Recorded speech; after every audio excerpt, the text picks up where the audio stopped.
Hello സുഹൃത്തുക്കളെ, എല്ലാവർക്കും നമസ്കാരം. നമ്മൾ ഇന്ന് ചെയ്യുന്ന വീഡിയോ മൂവാറ്റുപുഴ പണ്ടപ്പള്ളി റോഡിൽ മാറിയ ജംഗ്ഷൻ, അതായത് മൂവാറ്റുപുഴ പണ്ടപ്പള്ളി മെയിൻ റോഡിൽ നിന്ന് ശബരിമലയ്ക്ക് തിരിയുന്ന ഒരു ജംഗ്ഷനുണ്ട്, മാറിയ ജംഗ്ഷൻ. ആ ജംഗ്ഷനിൽ നിന്ന് 50 മീറ്റർ മാത്രം മാറിയുള്ള ഒരു 54 സെൻറ്റ് സ്ഥലവും പഴയ ഒരു വീട്, ഒരു 1000 സ്ക്വയർ ഫീറ്റിന് മുകളിൽ വരുന്ന പഴയ ഒരു വീടുമാണ്. അപ്പോൾ അതിൻ്റെ കൂടുതൽ ഡീറ്റെയിൽസിലേക്ക് കടക്കുന്നതിന് മുമ്പ് എൻ്റെ ചാനൽ ആദ്യമായിട്ട് കാണുന്ന ആൾക്കാർ ഒന്ന് സബ്സ്ക്രൈബ് ചെയ്യുക. വീഡിയോ ഇഷ്ടപ്പെട്ടു കഴിഞ്ഞാൽ ലൈക്ക് ചെയ്ത് ഇതുപോലെ സ്ഥലങ്ങളൊക്കെ നോക്കുന്ന സുഹൃത്തുക്കൾക്ക് ഒന്ന് ഷെയർ ചെയ്യുക. ഓക്കെ, ഇപ്പം നമ്മൾ കണ്ട ആ മെയിൻ റോഡിലാണ് ഈ വഴിയുടെ ഗേറ്റ് ഇരിക്കുന്നത്, ഈ വീടിൻ്റെ ഗേറ്റ്. ആ ഗേറ്റിൽ നിന്നാണ് ആ വഴി വരുന്നത്.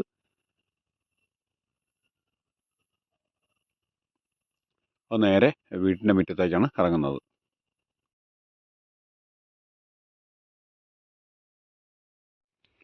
ഇപ്പോൾ താമസമൊന്നും ഇല്ലാതിരിക്കുന്നത് കൊണ്ട് തന്നെ ആ ചുറ്റുമൊക്കെ ചെറിയ കാടൊക്കെ പിടിച്ച് കിടക്കുകയാണ്. അപ്പോൾ അതൊന്ന് തെളിച്ചു കഴിഞ്ഞാൽ വളരെ അതിമനോഹരമായിട്ടുള്ളൊരു സ്ഥലമാണ്. ഇതാണ് വീട്. വീട് ഓടല്ല, ഓടൊക്കെ മാറ്റി ഷീറ്റ് ഇട്ടിരിക്കുന്നതാണ്. 2 മുറി, അതിനകത്ത് കോൺക്രീറ്റ് ഉണ്ട്. അപ്പോൾ നമുക്ക് ആദ്യം വീടിൻ്റെ അകം ഒന്ന് കാണാം. ആ കോൺക്രീറ്റ് കഴിഞ്ഞുള്ള മുറിയൊക്കെ നന്നായിട്ട് മച്ചിട്ടിരിക്കുന്നതാണ്. മുൻവശത്തൊന്നല്ല ഇപ്പോൾ കയറിയിരിക്കുന്നത്. ഒരു സൈഡിൽ നിന്ന് കയറുമ്പോൾ നമ്മൾ ഇങ്ങനൊരു ഒരു വലിയ ഹാളിലേക്കാണ് കയറുന്നത്. അതിൻ്റെ ടോപ്പൊക്കെ നല്ല ഫുള്ള് നന്നായിട്ട് മച്ചിട്ടിരിക്കുന്നതാണ്. മച്ചൊന്നും ചെതിലെടുത്തിട്ടില്ല. അതൊക്കെ ഞാൻ പ്രത്യേകം നോക്കിയതാണ്. അപ്പോൾ ആ ഹാളിൻ്റെ ഒരറ്റത്ത് നമുക്കൊരു ചെറിയൊരു മുറി കാണാം.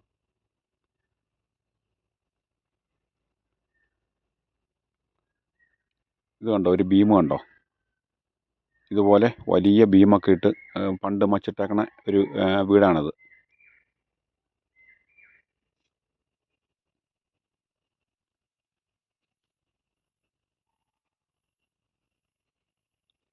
ഇത് ശരിക്കും നമുക്കൊരു ബെഡ്റൂമായിട്ട് വേണമെങ്കിൽ യൂസ് ചെയ്യാം. കാരണം വീടിൻ്റെ ഫ്രണ്ടിൽ നിന്ന് നമ്മൾ കയറുമ്പം ഇവിടെയാണ് കയറുന്നത്.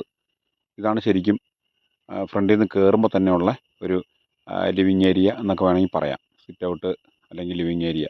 അതിനോട് ചേർന്ന് തന്നെ നമുക്കൊരു റൂമുണ്ട്. നേരത്തെ കണ്ട റൂമിൻ്റെ അത്രയും വലിപ്പമുള്ള ഒരു റൂം.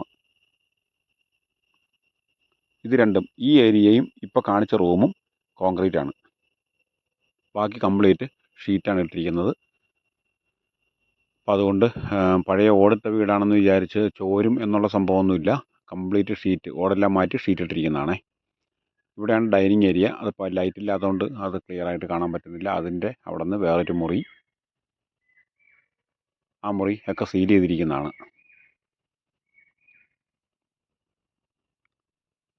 അത് അറ്റാച്ച്ഡാണ്. ഒരു ബാത്റൂമുണ്ട്. പിന്നെ ഫ്ലോറിങ് കംപ്ലീറ്റ് ടൈല് ചെയ്തിരിക്കുന്നതാണ്.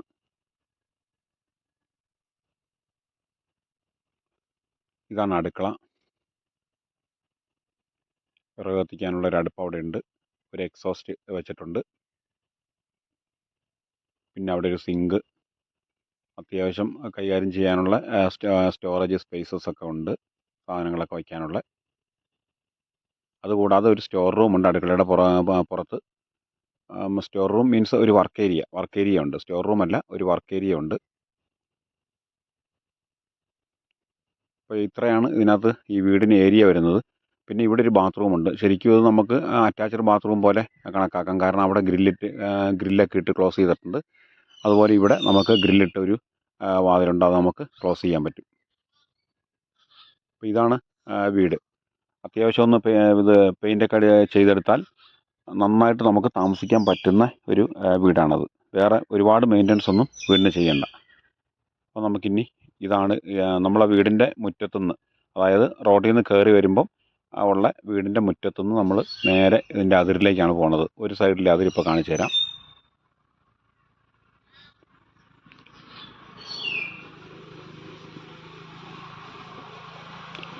ഇവിടെ ഒരു ജണ്ട കാണാം. അപ്പുറത്തൊരു കനാൽ പോകുന്നുണ്ട്. അപ്പോൾ അതിൻ്റെ ഈ ജണ്ട ഇട്ടാണ് അതിൽ തിരിച്ചിരിക്കുന്നത്. അതിനോട് ചേർന്ന് തന്നെ ഒരു വലിയ മഹാഗണി, അത് ഈ പറമ്പിൽ വരുന്നതാണ്. അവിടെ നിന്ന് താഴേക്കാണ് നമുക്ക് വസ്തു കിടക്കുന്നത്. താഴേന്ന് പറയുമ്പോൾ ചെരിഞ്ഞ വസ്തുവാണെന്ന് വിചാരിക്കേണ്ട, ഞാനങ്ങനെ പറഞ്ഞതേ ഉള്ളൂ. നല്ല സ്ട്രെയിറ്റ് ആയിട്ട് കിടക്കുന്ന വസ്തുവാണ്. ഒരു 3-4 തേക്ക് നമുക്കിതിനകത്തുണ്ട്. അതിലൊരെണ്ണം അത്യാവശ്യം നല്ല വലിപ്പമുള്ളതാണ് ഈ കാണുന്നത്.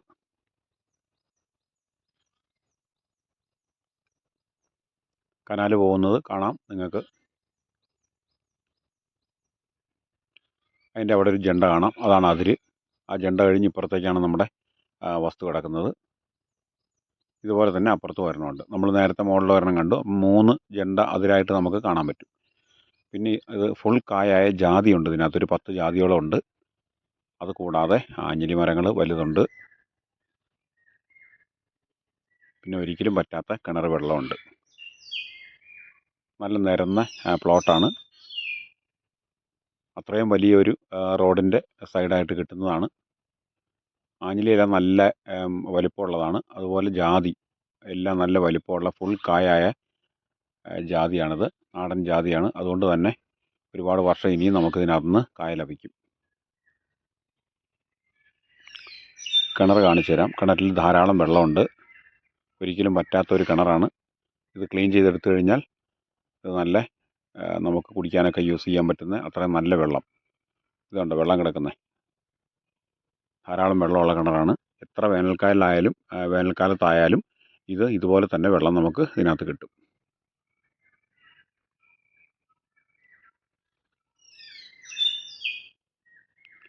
ഏകദേശം ഒരു 90 ഇഞ്ചിന് മുകളിൽ വലിപ്പമുള്ള ഒരു വലിയ ആഞ്ഞിലി. ഇതിൽ ഉള്ളതിൽ ഏറ്റവും വലുത് ഈ ആഞ്ഞിലിയാണ്.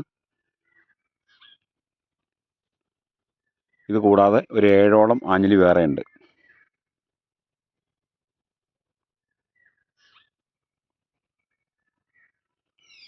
$54 സെൻറ്റ് സ്ഥലമാണ് ടോട്ടൽ വരുന്നത്. ജാതിയൊക്കെ ചിലതൊക്കെ ഭയങ്കര വലിയ ജാതിയാണ്. ആഞ്ഞിലിയൊക്കെ നിങ്ങൾക്ക് കാണാൻ പറ്റും നിൽക്കുന്നത്.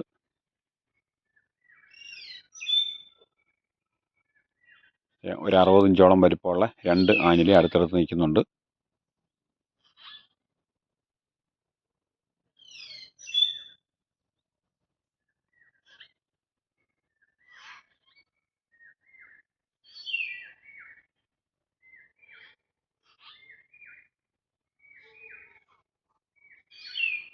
അപ്പോൾ ജാതിയെല്ലാം കായെല്ലാം കഴിഞ്ഞ് നിൽക്കുന്ന ഒരു സീസണാണ്. അതാണ് ജാതിയിൽ കായില്ലാത്തത്. അപ്പോൾ നനയ്ക്കാനുള്ള സൗകര്യമൊക്കെ ധാരാളം വെള്ളമുള്ള കാരണം നമുക്ക് ജാതിയൊക്കെ നനയ്ക്കുകയൊക്കെ ചെയ്യാം വേണ്ടി വന്നാൽ. ഇനി ബാക്കിയുള്ള സ്ഥലത്തൊക്കെ സുഖമായിട്ട് വേണമെങ്കിൽ ഹൈബ്രിഡ് ജാതിയൊക്കെ മേടിച്ച് വെച്ച് കഴിഞ്ഞാൽ ഒരു 3 വർഷം കഴിയുമ്പോൾ നന്നായിട്ട് കായ്ച്ചു തുടങ്ങും. അപ്പോൾ ഇതാണ് നമുക്ക് ഈ വീടിൻ്റെ സ്ഥലത്തിൻ്റെ വിശേഷങ്ങൾ പറയാനുള്ളത്. അപ്പോൾ ഇനി നമുക്കിതിൻ്റെ വില നോക്കാം. ഇത് ഇത്രയും റോഡ് സൗകര്യം, ഇത്രയും വലിയ റോഡിൻ്റെ ഫ്രണ്ടേജ് ആയിട്ട് വരുന്നതാണ്. അപ്പോൾ ഇതിന് പ്രോപ്പർട്ടി ഓണർ ചോദിക്കുന്നത് 1 സെൻറ്റിന് 1,45,000 രൂപയാണ് ചോദിക്കുന്നത്. അത് ചെറിയ രീതിയിൽ നെഗോഷ്യബിൾ പ്രൈസാണ് ചോദിച്ചിരിക്കുന്നത്. താല്പര്യമുള്ള ആൾക്കാർ വിളിക്കുക. വിളിക്കേണ്ട നമ്പറാണ് ഇപ്പോൾ ഈ സ്ക്രീനിൽ കാണുന്നത്. അപ്പോൾ ഇതുപോലൊരു വീഡിയോയുമായിട്ട് നമുക്ക് വീണ്ടും കാണാം. Okay, good bye.